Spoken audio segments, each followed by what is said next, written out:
We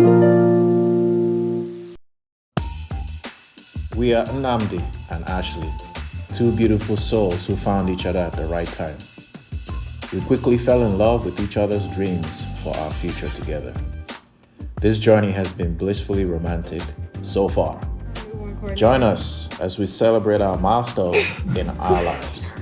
It's the birth of our daughter, Amara Nia Okorafor. I was saying that the baby is going to be around 7 to 10 pounds, it looks like, because she's still in there. And don't be surprised if she comes out hairy with long nails. Hairy with long nails. Oh my goodness. She's developing and she's just growing, you know, all those other parts. So that's why she's the size of a watermelon, and you can tell it's like a really, really big watermelon right now sticking out of my belly.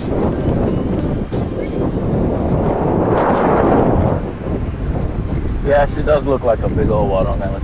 Really? No joke. A gigantic watermelon. She feels like a watermelon. Head west on 2nd Avenue South. That's right. Let's go head west on 2nd Avenue South. We're going to go to what I am hoping is our final OB-GYN appointment, so we can get baby Amara checked out. And get her out? Like out? Out. We're 40 weeks and 3 days? 4 days. And 4 days? According to my calendar. So let's go see what Dr. You remember her name? I don't know. What she's got to tell us this time. Stay tuned. Alright, there we go. We're here. We are here. This is the community health center. And the women's clinic is over there to the right, the women's center, which is where we're going. So we just park anywhere close by for a women's center. Head on. After relocating from California to Florida, we didn't have medical coverage because the medical facilities in Florida don't accept Kaiser. So we only had the option of using Medical or government subsidized care. Very happy to have that. Our taxpayer dollars at work. If you are, if you're moving or relocating, don't do what we did. Take the time to do your due diligence and make sure that your medical plan in the current state where you are transfers to your new or to your destination. Those days were COVID days. We're here at the Women's Center. Brought to you by Community Health Centers of Pinellas County. It's paid for with what? Medicare or Medi-Cal? Medicaid. Medi-Cal is Medicaid for California. Isn't that the main entrance? Yeah, but that's not where we go. We go to the women's. Oh, okay. So how does that work? The Medicaid part of it? So we signed up for that insurance, and now they take that insurance. So when we called them, I mean, you can also pay cash for this place too. Remember, they have their whole menu of how much everything costs as well. But that's the insurance we're using to pay for this. Alright, just sitting here waiting to be called.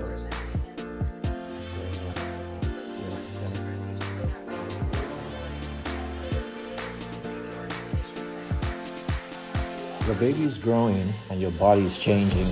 And the more you know about what's happening in your body, the more in control you will feel. That's why one of the most important things you can do is choose a prenatal care provider who can help you while you're pregnant. A provider who sees you regularly, can spot health problems early, and can talk to you about how you can help your unborn baby. Mothers in prenatal care have healthier pregnancies. Mothers who are not in care are 3 times more likely to have a baby of low birth weight and 5 times more likely to have a baby who dies at birth. Your local health department can connect you to the services that can keep you in prenatal care while you are pregnant. If you are at a low income and eligible, presumptive eligibility for pregnant women will be your first step toward prenatal coverage. PEPW is temporary coverage that can keep you healthy early in your pregnancy before Medicaid kicks in. In Florida, the Department of Children and Families determines Medicaid eligibility for prenatal care. After PEPW, Medicaid will cover you for the rest of your pregnancy. Healthy Start offers services to pregnant women, infants, and children up to age.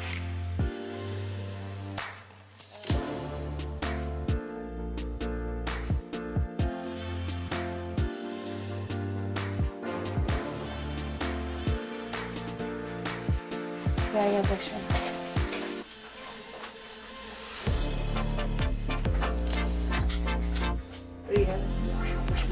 A girl. Oh, girl. I want a girl. Do you have any kids? Yeah, I have an 8-year-old son.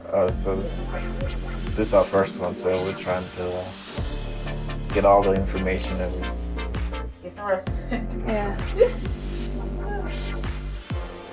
That's like all over. That's the biggest challenge for her actually, is getting sleep at night. Yeah. Because there's no comfortable position at all. Like, do you have a pregnancy book?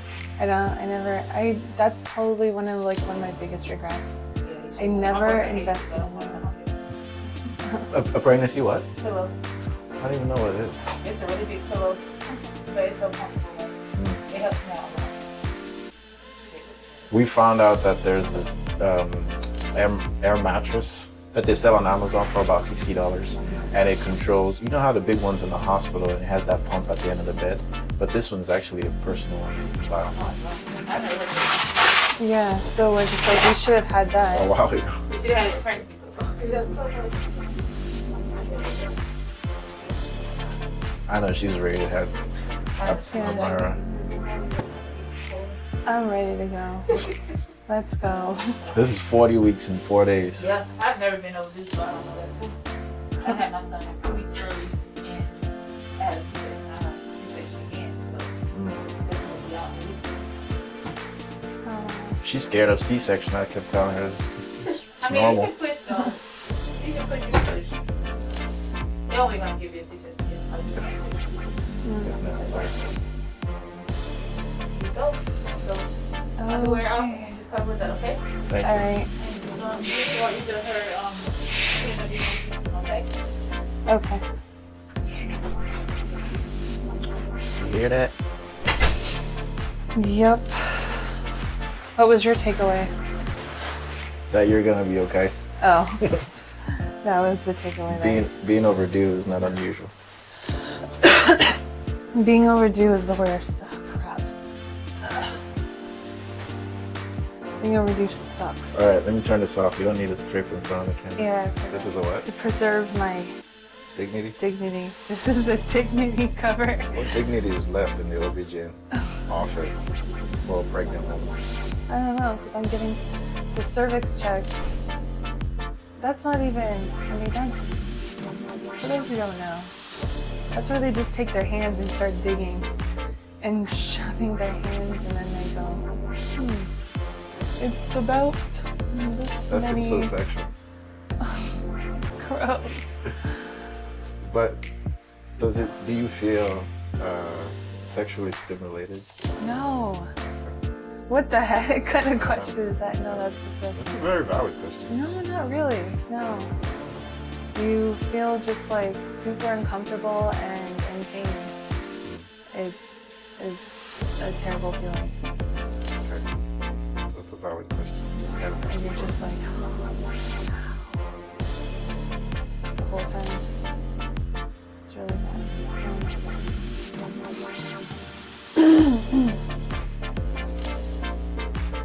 What do you think she's gonna say? I expected them to have a Doppler. She's gonna use a Doppler on me too? Yeah, they're gonna bring a Doppler over, check the heartbeat, ask if we have questions. They're probably gonna ask if we already have a pediatrician, which I called the community health center to get a pediatrician set up for the baby, but they're like, oh, you're supposed to set that up after the baby's born. Even though over here they keep saying no, it's before, but they wouldn't let me set it up. Whatever. Anyway, so I'm just gonna call after baby's born, and then they'll make the appointment sometime in the first week. You don't get assigned. You have to pick an appointment. Yeah. For the. Yeah, you're supposed to go find one, which is weird. Shouldn't they assign you? You'd think insurances, they would just like assign, just like how they assign you a PCP. But for some reason, they make you do it. So, what's the process based on your understanding? I call and then they make an appointment. Supposedly, I mean, what other people have said was like, oh, you should go shopping around for a pediatrician and go all over the place and find one and then get one established. Considering that we're on Medicaid, how would that work? I would assume that there aren't very many choices, so I decided to go with the same. Community center, Yeah. health providers. Yeah, I decided to go with the same block of providers, so I figured I'll take whatever pediatricians they have here. But then when I called about that to establish that, they said, we're not going to handle that until after the baby's born. So, okay. Once the baby's born, we're going to call, and then I guess they can. We can also ask for social when we're in the hospital. We can ask for a social worker. Social I'm workers. sure we can get anyone else later, but since the baby's supposed to be seen at like right away, we need to have someone ready. So we'll just call them right away, set up an appointment, and then over time, I think we'll find someone better. Unless we really like this place that much, but I don't know about that. You don't think you've been treated well here? I don't know, just like I'm super turned off about like when we had COVID a few weeks back. Last time. What was your experience? Because when I first came for the appointment, you remember that morning I told them that I had COVID, so what would be the procedure? The guy gave me a procedure, like it's like you're just gonna call this number as soon as you get me at the door, and they're gonna take care of you. It's just, you know, obviously they're gonna do something different if you thought, okay, that's fine, they're probably gonna split me somewhere else, or act all hazmat, whatever. That's fine, they have rules, whatever. Anyway, so I come here, that didn't even happen. It took forever, it was almost an hour. I was standing in the ring before they even told me to go grab my car and come up here. So I had to... They kept you waiting outside under the rain. They had me waiting. I was on the phone, and then I guess everyone's scrambling about, trying to figure out what to do with me or something. It was, and then finally, then they tell me to go bring the car over here, and they're just like, sit in the car, and then they'll come out. Okay, so I do that, and then they come out, and then they're like going to start testing me. I was like, whoa, whoa, whoa, I already know I have COVID. You want me to do that swab test again? No. And then, so then they go back, and then they're gonna like start the appointment. I don't know, I would assume that they're gonna bring like the blood pressure thing out here maybe they want to do it in the car instead of bring me inside the room. That's what I was thinking. But then they leave, and she takes like a long time, and then finally she comes out and she goes, okay, just go home. They're like, you need to home? Yeah, they're like, yeah, you need to isolate. So go home and isolate for 10 days. And then I was just like, but I'm supposed to be seen. That's what they said. I have only a few more appointments left until I'm supposed to give birth. I could actually go into labor soon. This is back then when I thought I could go, who knows, like at 38 weeks. Obviously, I'm over now. So that worry was for nothing anyway. But I mean, back then I could have went into labor. And also, like, I was very close. They were supposed to see me no matter what, but they chose not to. And they told me to leave. And then that night, remember, like later on that, because they were like, are you experiencing pain or something? And I was like, well, yes, I am. And I have other questions because I wasn't, the baby wasn't moving as much, remember? I don't want to talk about that. But yeah, so they just wanted me to get out of here. And then, so we went to the hospital, or I went into the hospital that night, and I was seen there instead. But then the next morning, then they called and they're like, oh yeah, you should have been seen yesterday. So we want to see if you can come in today. So the next day, I ended up coming in. I was the last patient that they were going to see. So I came in at like 4:30. They wanted me to come back in. And it was like, I was out there and then they come out there with the hazmat suit. They escorted me into the room. And I was just here in the room.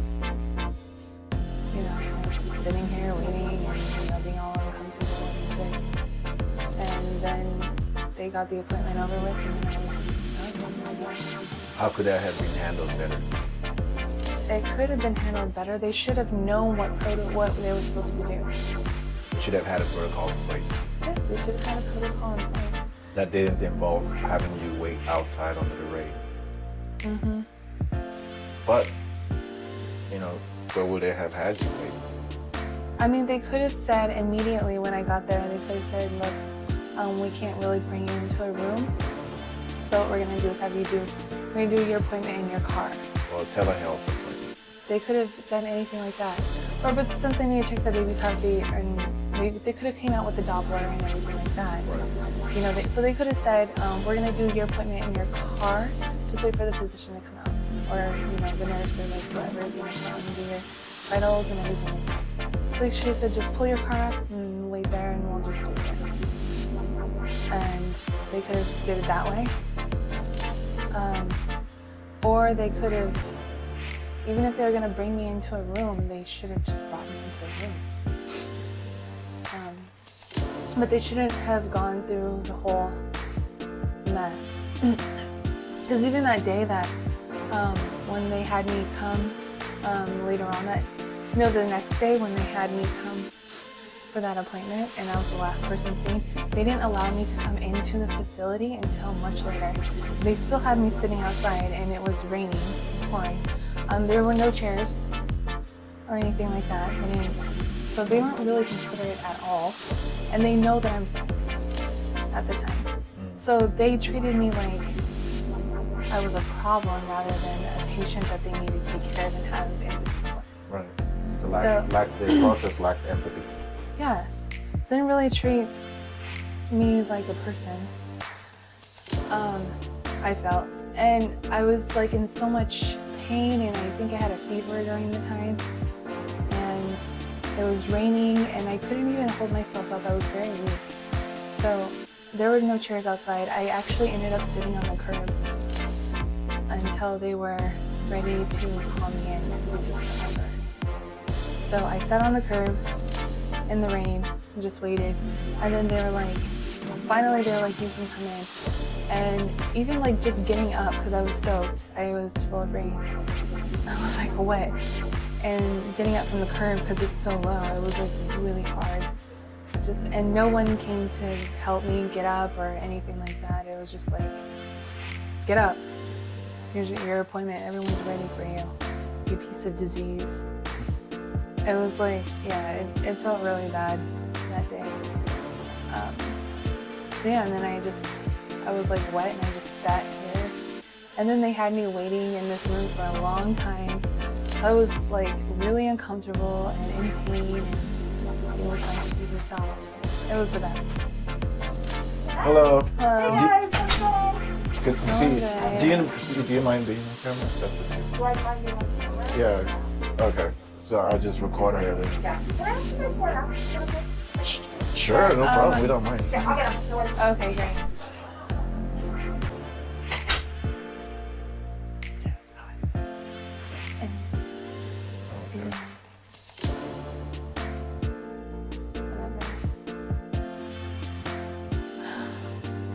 But yeah, so that day was pretty bad. And then last week, the appointment was with a different one. We tried to, she was like, Thank you. Sure, no problem. Oh, So the doctor the OB-GYN came in, checked in. What do you think about what she said? so what she said is that I have protein in my urine and my blood pressure is high. And obviously that's never happened since pregnancy. I've always had like a normal blood pressure throughout this entire thing. And protein in the urine, huh? Anyway, she said that she mentioned preeclampsia and they want us to go to the hospital right now. So there, she just said, go home and grab all your stuff and then get ready and get to the hospital right after this appointment. And she said just go there with no expectations. So we may be staying there or they might just send us home. Because we might have preeclampsia and Or not. Or not. We've also been walking on the beach in the hot sun today before we got here. So it's not But what about the unusual. protein in the urine? What would that even mean? Like, why is that happening? I don't know the level of the protein. It might just be trace.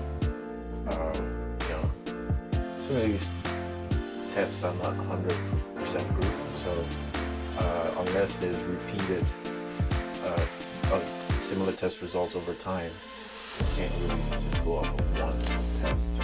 Okay. So, but also granted that you're overdue, it may just be your body showing signs that it's time for this baby to come out. Could be. So, yeah, if they But said- we're doing the right thing by going into the hospital so they can run multiple tests to make sure and check off and make sure that everything is fine. So, Right. So, yeah, they're going to see if we have that.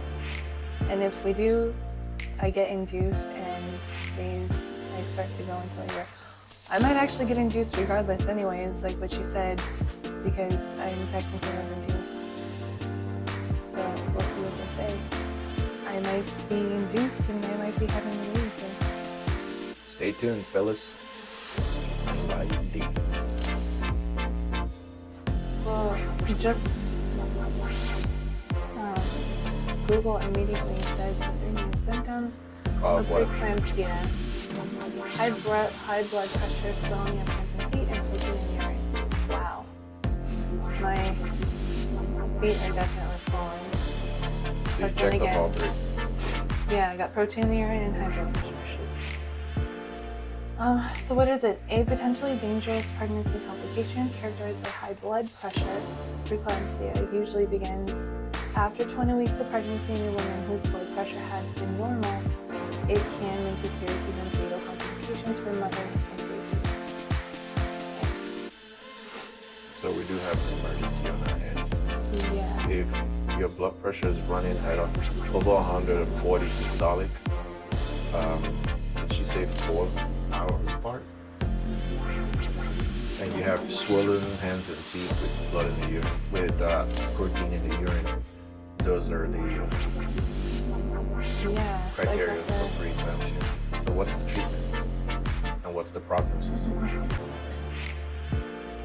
So how serious preeclampsia can lead to eclampsia, a serious condition that can have health risks for mom and baby, in rare cases death. If your preeclampsia leads to seizures, you have eclampsia. The only cure for preeclampsia is to give birth. Even after delivery, symptoms of preeclampsia can last 6 weeks or more.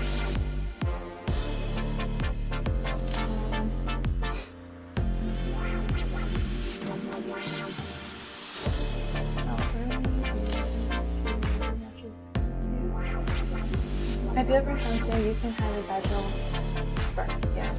If you have preeclampsia, a vaginal birth may be better than a cesarean. Okay.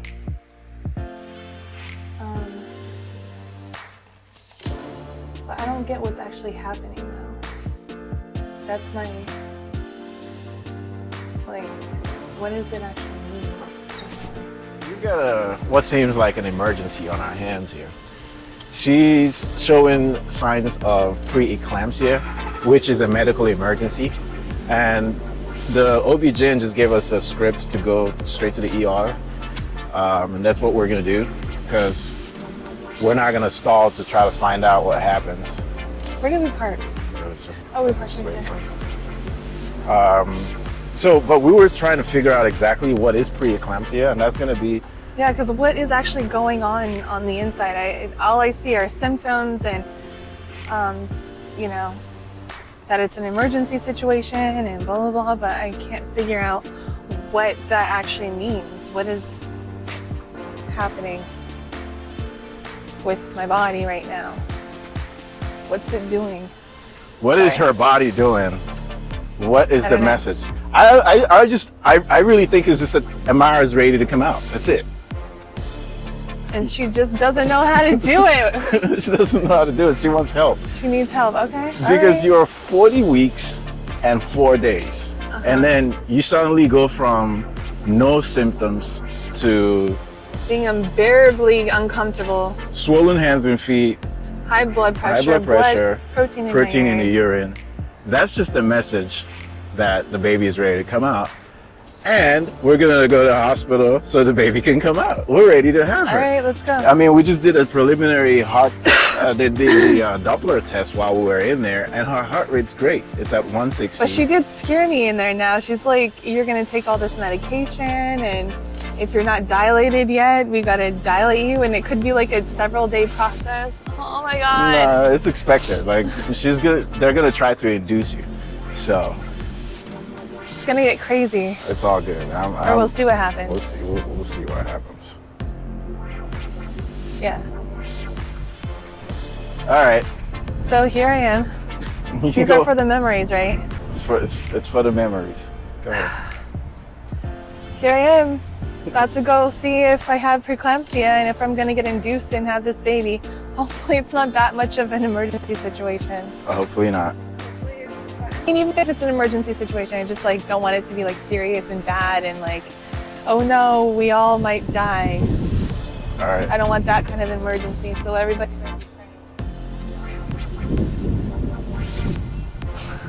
But, Is it open? huh? Is it open? Okay. It's open. So here I go.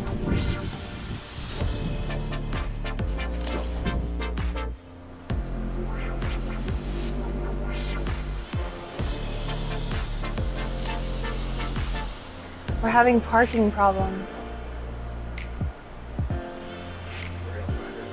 We're gonna find the car, and I guess we're gonna park in the emergency parking lot for Bayfront, and then we'll just walk across the street. I guess we'll just do that. So we gotta find a way to get out, because we gotta go to the we gotta go across the street, I think. Baby place.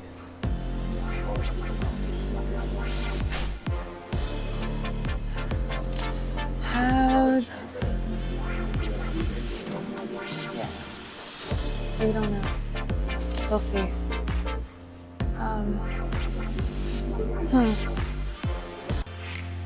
Now we gotta just find our way around. We gotta find our way out, actually, because we're in the wrong area.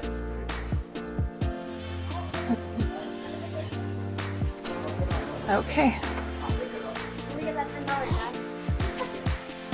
Yeah, I got that one that I got earlier today. I think this is it.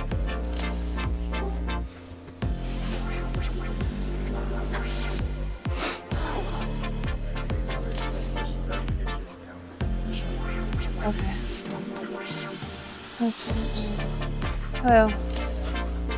We actually need to go to the baby place. It's day 2 of labor.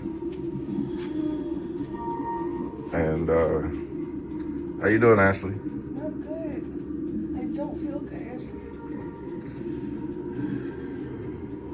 You're 4 centimeter dilated. Still running high on blood pressure. She's been in the 160s, 150s, 160s all night. I got it down at one point and then it went back up. So she's full on preeclampsia. The morning doctor wants to have her. Actually, I think they've started her on magnesium sulfate. And that should. I think they haven't given it already. I thought she started it. What's running on the drip? Maybe they did. Yeah, she started it. Well, actually, no, she hasn't. She hasn't hooked it up yet. But anyway,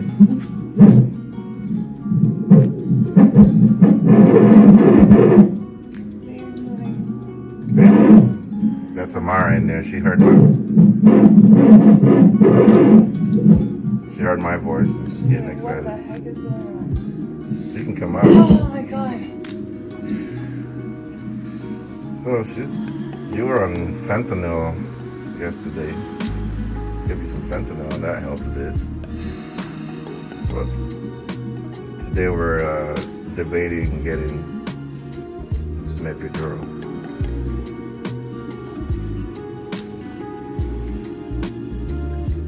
What do the contractions feel like?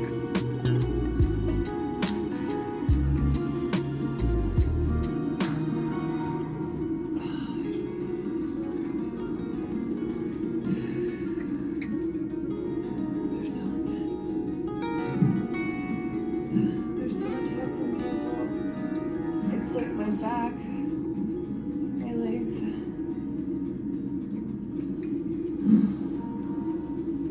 I don't know. Well, you're not. It's brutal because you're not allowed to eat because you can vomit, get more nauseous. Nauseous.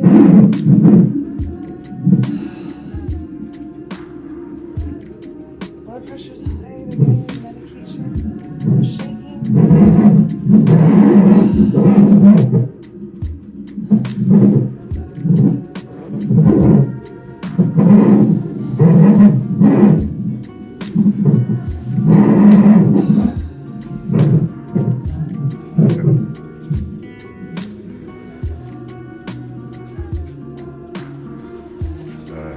You're just gonna put this under your tongue as it doesn't hold, okay? It's okay.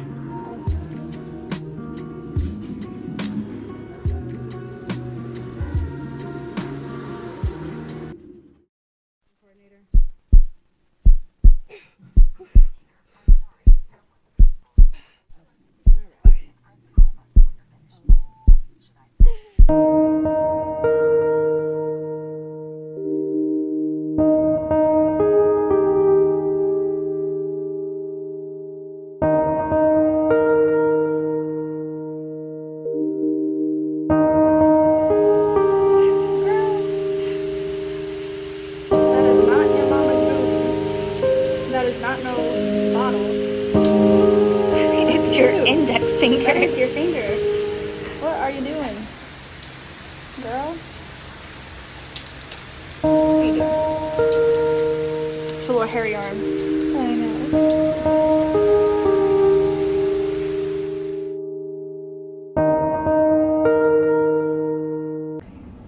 Just like this little ones, the trust is there. She trusts me to provide for her, to be there for her. It is up to us to be there. Shout out to all the dads out there. We're doing a thankless job. It's never all to all the fathers out there, all to the moms. You've been a father for less than a week. Hey. You're like, I get it now. I get it. I do get it, okay? This past couple nights have been trial by fire. You don't even have, it's not like you have ungrateful teenagers or anything like that. Boot camp. Look, it's past midnight and we're still up. I know. And it's gonna be like this every couple of hours till morning. I know last night was, she just wouldn't stop screaming. Right. So Yeah. we're learning her, she's learning us. Mm-hmm. It's a welcome development. Okay. To be stressed. So all you fathers out there, just know that you are appreciated. Aw. It's for the future generation. It's for the kids. Just like the government always does. That's always done. Just like the government always says when they're about to screw us over. For the kids. You do it for the future. Do it for the kids. We're doing it for the kids. You know? Look at that face. What would you not do for this? What would you not do? Move mountains. I'm a father. Feels good to be a father. When you know that someone home's more important than you. Mm. Not that you don't. I've always known that, but you know, it's my own flesh and blood here. I make beautiful kids. We make beautiful babies. Yeah, Sure as do. a team. Yeah. This is round one. So I hope you're ready. Oh, get ready, ready. Amara. Amara Chuku.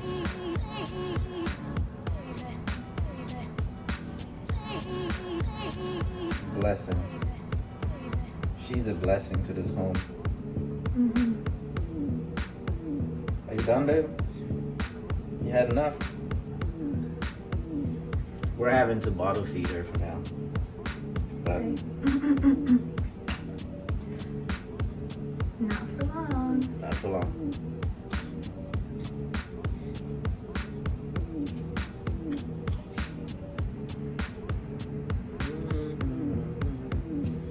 Alright, that's it. Ladies and gentlemen, Mr. Namdi Okorafor is now a father. A father to this beautiful young girl, Amara, the miracle baby. Amarachi is blessing. Because she's a blessing to this family. Right? You are a blessing, aren't you? You are a blessing. Hmm? She makes those kind of sounds when she's ready. She makes this. I know she sticks her tongues out like. You make sounds, huh? You ready to eat? You know it's crazy? We had COVID right at the point when she was getting ready to come out. And we were very sick. Mm-hmm. And never been tested like that in a long time. I was very concerned for Amara here. I was worried. But we beat COVID. And today we have this bundle of joy. Right? Amara, look at the camera. And smile for the camera. You're gonna be famous one day. That's right. Look at you. Just taking the pose. You're gonna be famous one day. You're gonna achieve all that your heart desires. It's gonna be great. She's gonna be a light to the world. Mm-hmm. She's gonna heal the world. Right, Amara? That's right. That's right, boo. You're gonna be a blessing to the world. First to this home. Oh yeah. Now she's ready to eat. She's always ready to eat. Aren't you always ready to eat? Yes. All right, let's feed her. Those are